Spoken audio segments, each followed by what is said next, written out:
नमस्कार. पहिलं तर अवेअरनेसची सुरुवात माझ्या घरातूनच झालेली.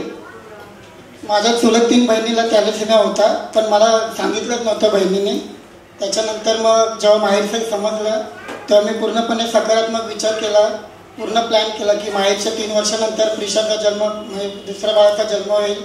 त्याच्यानंतर तिचे टेस्ट वगैरे होऊन मी पूर्णपणे पॉझिटिव्हली विचार करून ऑपरेशनसाठी पैसे कलेक्ट केले, भरपूर जणांनी मदत केली.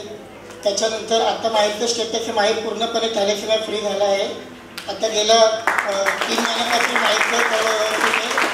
तर थॅलेसेमिया टेस्ट का नाही करावी किंवा का करावी, माहेर आता 8 मे 2019ला मी पहिल्यांदा माईला ब्लड चढवलेलं. तेव्हापासून आतापर्यंत मी 140 वेळा माईला ब्लड चढवलं आहे. 450 वेळा त्याने सुई टोचून घेतलेली आहे. या सगळं दुःख सहन करून माईने आतापर्यंत एकदम व्यवस्थित, त्याला माहितीसुद्धा नाही की तो का आजारी होता आणि काय ॲडमिट होता थॅलेसेमियासाठी. इव्हन प्रिशाला मी पूर्णपणे देवावरती सोडलेलं की प्रिशाचं जे होईल ते होईल, पण ती पूर्णपणे त्यांनी व्यवस्थित रक्तावरती डोनेट केलं. ती पण सुरक्षित आहे आणि माहीत पण सुरक्षित आहे. एवढंच बोलतो.